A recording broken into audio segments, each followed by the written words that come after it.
Super Mario RPG didn't need a remake, genuinely. The game holds up perfectly, its pixel art is still immaculate, it has a great battle system, and its comedy is still funny, but here we are. November 2023, Super Mario RPG for Nintendo Switch, dropping the Legend of the Seven Stars subtitle, although to be fair, the original Japanese title didn't have that either. The game was developed by ArtePiazza, a developer that works frequently with SquareEnix, usually on their Dragon Quest remake, which does give them some legitimacy for heading this project. Largely an extremely rigid and faithful remake, the game does differ in areas. The core gameplay has a few new additions, most of which serve to make an already easy game easier, which is kinda unnecessary. It obviously looks pretty different. The music has been rearranged and reorchestrated by its original artist, and it's fantastic. There's a bit of new content in the post-game, and the translation has been redone to adhere more closely to the Japanese original, and to normalize the names with official translations. So while the game does feel superfluous, it's not entirely meritless. Super Mario RPG has a handful of gameplay tweaks, mostly a mixed bag if I'm being honest. I think the existence of an easy mode is a bit silly. It gives various benefits like reducing the max HP of all opponents, more experience, and more generous windows on action commands. This game is already pretty easy and definitely an entry-level RPG, although given it's a Mario game, I can understand wanting to smooth it out as much as possible given how many genuine babies will end up playing this game. Although this version is notably already easier than the original. There's a handful of other changes outside of the battles that are worth noting. The casino's gambling games are now mini-games because of the EU. There's now free analog movement on the overworld, which is admittedly nice, and definitely makes navigating the isometric perspective a little smoother. And the game has been entirely retranslated. This is mostly used to smooth out the names of various characters and enemies, most notably with Peach, who's no longer referred to as Toadstool, as well as creatures like Bloopers, who were at the time sometimes localized as Bloober. And this change extends to most of Smithy's crew, who always had kinda weirdly localized names like Yaridovich. Yari being Japanese for spear, who becomes Speardovich. These changes also carry in the names of various items, attacks, and of course to minor dialogue tweaks, and it's a pretty good localization. I never bumped into anything jarring. The fact that Peach's name was fixed didn't even occur to me for a while, and the only time I remembered actually catching that it had changed consciously was with Mac, the first boss, whose name is changed to Clay Morton, which stands out a little more than some of the others. More importantly, let's get into the battle system changes. The most obvious is that gigantic gauge in the corner. Getting timed hits fills it up, and when full, the party can use a powerful super move depending on the team's composition. With less than 3, Toad gives the player a random item. Mario, Mallow, and Geno together do huge damage to one enemy. Mario, Geno, and Peach create barriers, which gives each party member immunity to the next attack that hits them, and so on. These feel a little too good.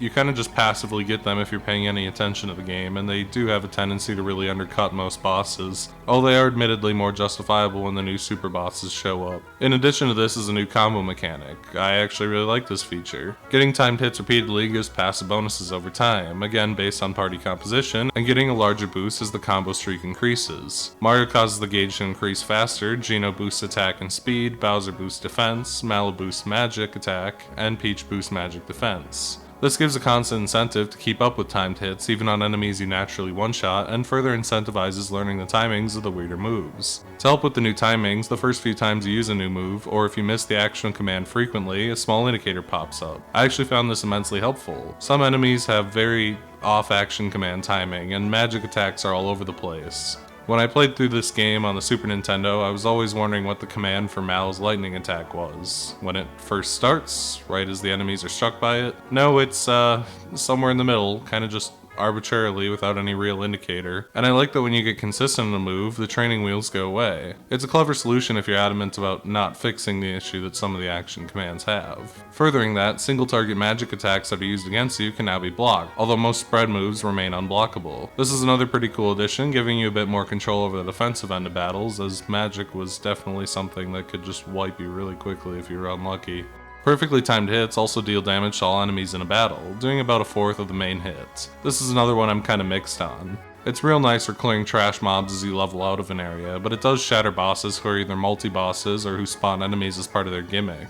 When Puccinello spawns Bob-Ombs, you kinda just ignore them and deal with them through passive damage, or soften them up pretty severely for Mallow to finish with one of his spread moves. And it makes Kulek significantly less stressful that once the wind crystal is destroyed, you have a handy lead on the other 3. And by the time you get through all 4 crystals, you have a huge chunk of the main man himself down. It cuts out a lot of the FP management meta, and makes most fights at least a little bit easier. Swapping party members mid-battle is also now possible. This one is also a bit mixed. It takes away an element of planning party composition ahead, if you realize you mess up or if a party member is down unexpectedly. It does, on the other hand, make Mallow and Bowser significantly more viable. In the original, Mario, Geno, and Peach is basically the best team. Geno has spread moves and hits harder than anyone else, although his spread moves are more expensive than Mallow's, and Peach is a better healer than Mallow. Meanwhile, Bowser's entirely physically oriented, but Mario does that better too, and you're forced to use him, and Mario can also fall back on magic better if it comes up. This change allows either Mallow or Bowser to be the 3rd member, with Peach as a fallback in the event healing is needed, although honestly I ended up running the classic Mario, Geno, and Peach team in the end anyway, because it's still basically optimal. To touch on the post-game, the game has 7 additional super bosses beyond Kuleks, all of them twists on old bosses, but because of the fairly low level cap of the game, you'll probably be pretty close to 30 by the end. Most of these bosses instead land closer to puzzle bosses than raw damage, and they're also a bit of a mixed bag. Scratchy Throat Bellamy's main gimmick is that the clones he can produce of the party shield him from all damage. He also really loves to spam sleep. I'd classify this one as more annoying than interesting. The shield gimmick isn't bad until you finally get the clone down, get one hit in, and go bedtime so you can make another clone. There's accessories to block sleep, but even so it's just kinda tedious to get through. Leveled up Punchinello has an interesting gimmick that also kinda ends up being annoying. His defense is so high it's only possible to do 1, maybe 2 damage to him with attacks. Instead, his bob-ombs need to be hit with perfectly timed hits to turn them around against him about 15 times to blow through his health. Requiring perfectly timed hits is kinda harsh, and both the powered up bob-ombs and Puccinello's attacks border on insta-kills, meaning you also need perfectly timed blocks to negate the damage from them, and the timing window is tight. It's probably the tightest attack in the game when he's just one-shotting you. It's doable, but it feels a little cheap to deal with, and it isn't fun even when you get what you're supposed to do. Thankfully, these 2 are the worst of it. I think the remainder have much less obnoxious gimmicks. Engine 023 Booster is pretty goofy. His only move is to begin working on something, and any attack interrupts him. If allowed to finish, he wipes the whole party on the field, and his Sniffets will pass out buffs that include speeding up his tinkering time. It ends up being all about wiping the Sniffets to keep Booster at bay, and it does kind of fall apart when they're gone because he can't do anything, but it's a pretty fun, intense gimmick despite that. Extra Fancy Bun, Extra Fancy Raspberry, and the Exhausted Torts end up a little bit weak. The torts light the candles faster than they had before, which leads to a screen nuke if allowed to do so, but their name gives it away. You spam sleep so that they can't light the candles and pound away at the cake. It's probably near impossible without exploiting their weakness to sleep, and with it it's pretty much a cakewalk. Pun intended. Duel Ready Johnny is a one-on-one fight, Mario against Johnny. It's pretty good. Needing to master blocking and attacking to get him down without the crutch of healing or other party members or items. It requires a really solid mastery of timed hits, and I mean, you can kind of cheese it with the Lucky Shell armor, which makes Mario nearly unkillable, but it's still a pretty fun little gimmick. Mario-style Jinx is the final test of timed hits. Missing one causes him to use Silver Bullet and knock you down to 1 HP, and the goal is to fill the gauge to use a super move against him. While he is rather strong and aggressive, his ability to only hit one party member at a time means it's relatively easy to heal around your failures. It's still a fun fight though.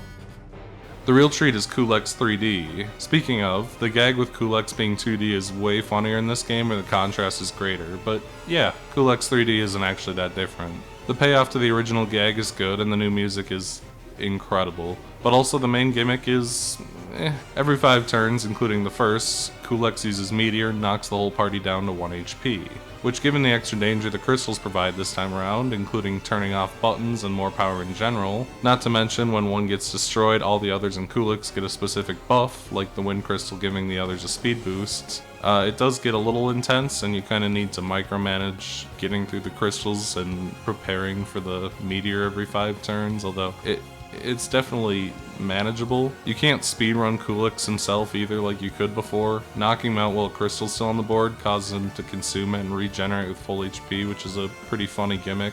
Although, like, the strategy with Kulex doesn't change that much. The wind crystal is still the most dangerous and you can just heal around Meteor every 5 turns, and you don't even need to plan that much for it. Once the crystals are gone, it's basically over, but it's a nice final escalation and test of everything in the game. It's real solid, and It gives Kulex a run for his money as the super boss, I guess.